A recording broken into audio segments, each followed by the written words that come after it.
Chris Sadowski, who just joined us today. So quick story, Chris Sadowski is a part of the School of Chi Energy that Dahlia is attending. Fazio is currently attending as well.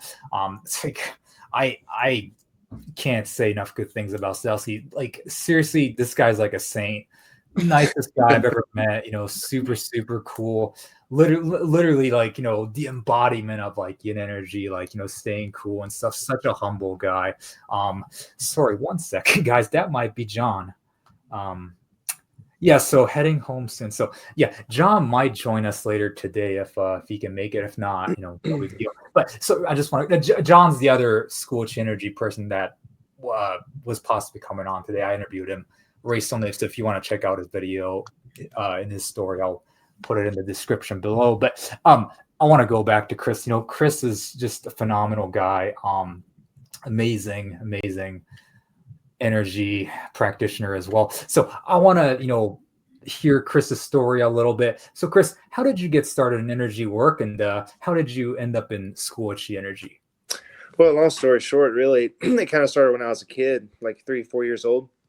I lived in a house that was, I don't want to say haunted, but like there was some stuff happening in there. And I always knew that some things were going on. There was life beyond life, or however that you want to say it.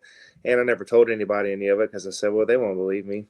And I was always into martial arts as a young kid. I used to watch Bruce Lee and watch people do all kinds of stuff, watching Bloodsport, breaking bricks without barely touching it. And I knew it was all real, but, there was nobody that I knew of at the time that could, do all that. Well, there probably was, but I was a young kid. So I started dabbling, did martial arts, did like Taekwondo, like elementary school. And then when I got to high school, I started dabbling around with Jeet Kune Do. So I trained about 1.5 years, I guess, in Jeet Kune Do and stuff like that. And then kind of got out of it. Well, not really, but I was just focused on building boats and other things like that.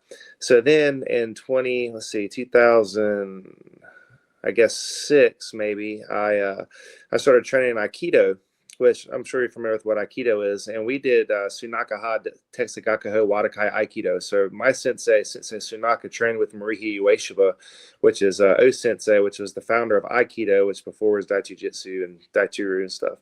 And we trained under the lineage. You remember Steven Seagal? Of course, who's not?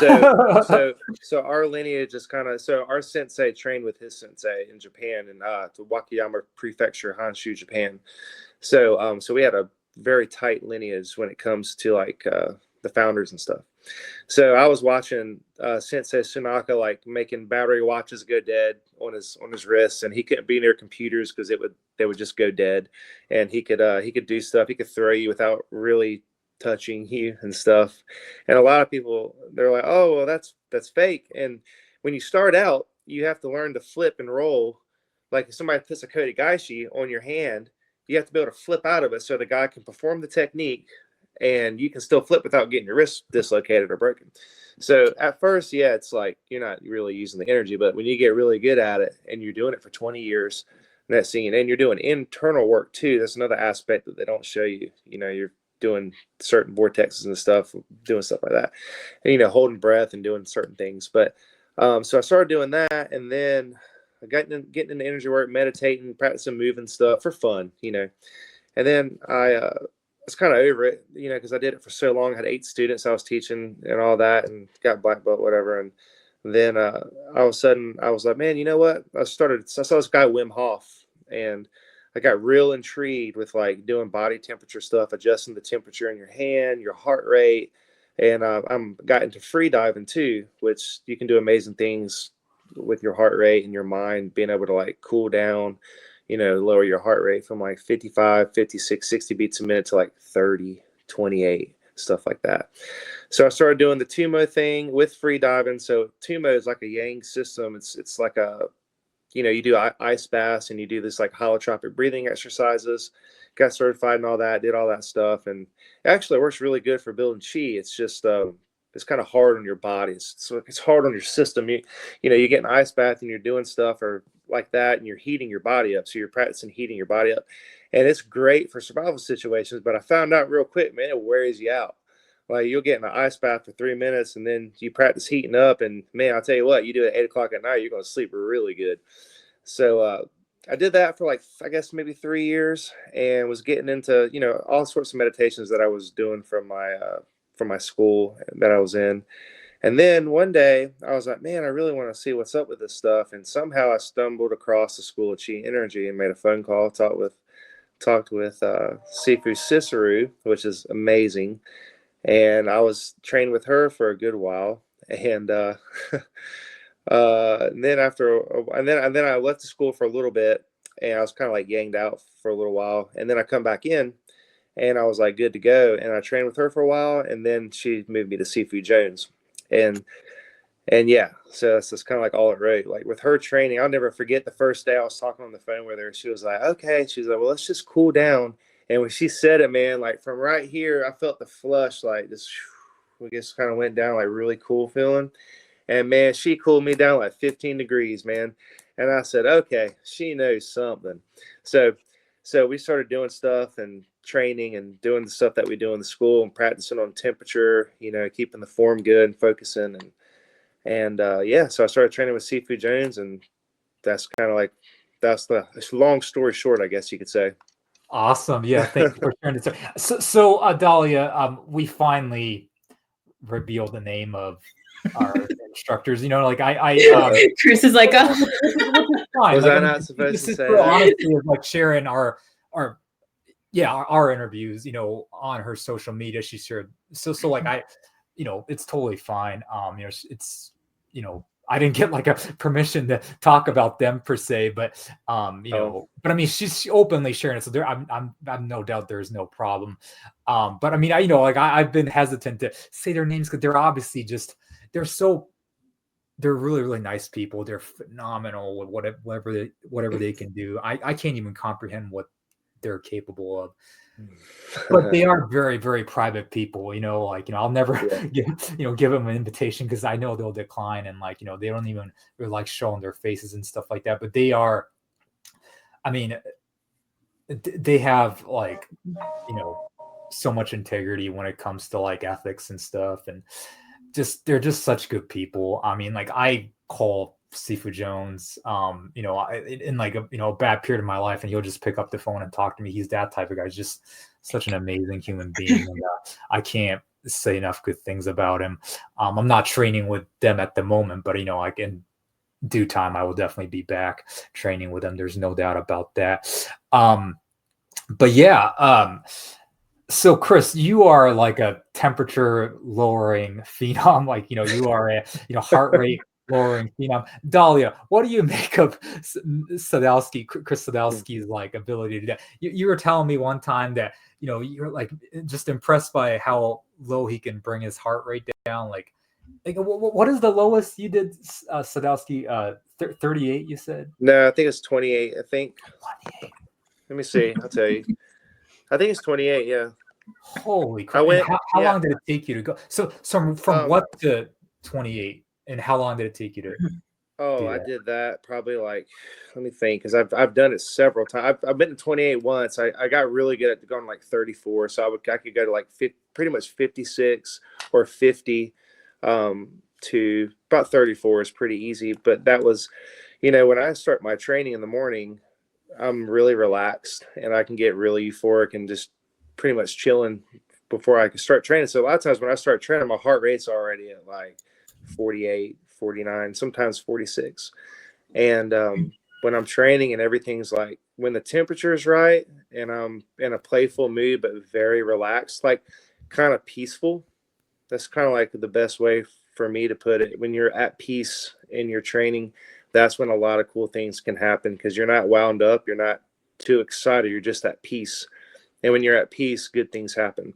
So it doesn't take a whole lot to do that kind of stuff. You just really got to focus at not an intense and like not with intensity. Because like I'll never forget, like when I did that video and I sent it to Sifu Jones, I was like, man, look, I went to 28, and he says, man, that's real good, but try not to go that low if you can help it. I said, well, why not? He said, well, because if you're already really good at it, you can accidentally stop your heart too on accident. He's like, you got to be able to start it back up. And I was like, oh, okay. So I kind of kept it like, you know, where I knew how to do it. So yeah, as far as how long it took, I don't know that particular time off the top of my head. Probably, I'm trying to think. Is just I do it every morning. Well, I've done it a lot in the morning, but that one time, probably I don't know, 45, maybe a minute, 45 seconds, something like that. Awesome. I've Yeah. done it quicker. I did a video where I raised my heart rate. I think it was to like 82 or 83 beats a minute, and then I had a what do you call it? There's heart rate monitors on your finger, and I just had the video on the whole time. I was sitting on my couch right here, and I had it on my hand like that, and like kind of facing right here. You can see the camera, and it went to like from 82 to like 56 or 54, and I don't know, 30 seconds maybe. And that was all just, being relaxed, because you can raise your heart rate by, it's all just by like what you think about and how you're thinking about it and your intention behind it. Some people can do it really fast. Like some people have the natural ability to be able to like do it quick. Some people it takes years, some people it doesn't. I've been free diving a long time and training, so I'm kind of like into it. So I really want to get good at it. So yeah, it was. I remember I was on a call with Chris one time, and our friend Olivia, and Fazio, she's your friend too. Anyway, we're all friends with Olivia. Sorry, when you say Chris, are you talking about Fazio or Sadowski? Oh, okay. I was on a call with Sadowski. Okay, got with it. our friend Olivia. And so anyway, Olivia, we were telling her, hey, let's try to bring her heart rate down, because she said she's normally in the 90s. And so I said, well, like let's let the goal be like 10 degrees. Let's get you down to 80. So Chris and I joined in, and we started to bring it down. And so once she was on 80, I was done. And I was like, oh, cool, we did it. And then he goes, well, let's just bring her down more.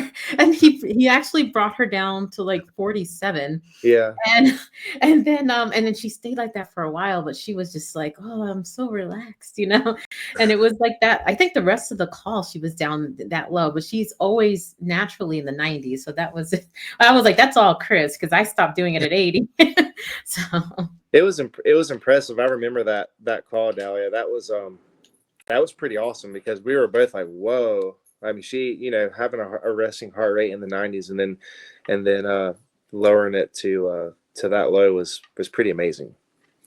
So yeah, so I remember that night. We were both like, what in the world? And so, yeah, then it went back up a little bit afterwards, but yeah, it was cool.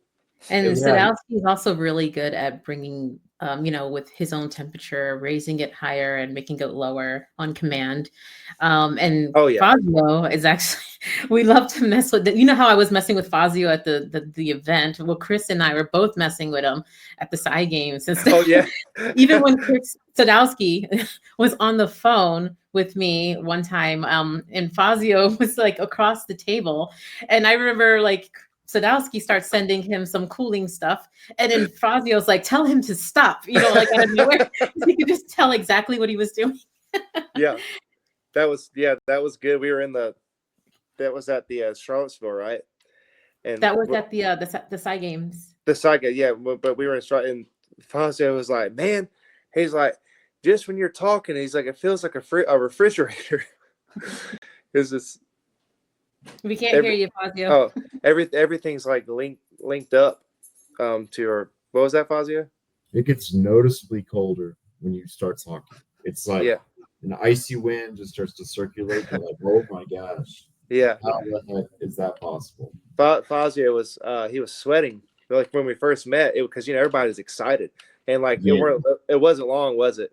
I felt it. You like cooled right off. I kind of like yin down. And so when I talk, and and Dahlia and Fazio, people, it's kind of linked up to our voice too. So you end up linking things together, and then the longer you practice it, and you just relax when you do it. This stuff doesn't go away. It's like it's always around you. It doesn't just stop. So you could be training for a while, and it's still there, especially when you've been doing it for years. So yeah, it's not really that difficult of things to do. It's just putting the time in and relaxing, because a lot of these exercises we'll do for a few minutes, and then 5 minutes.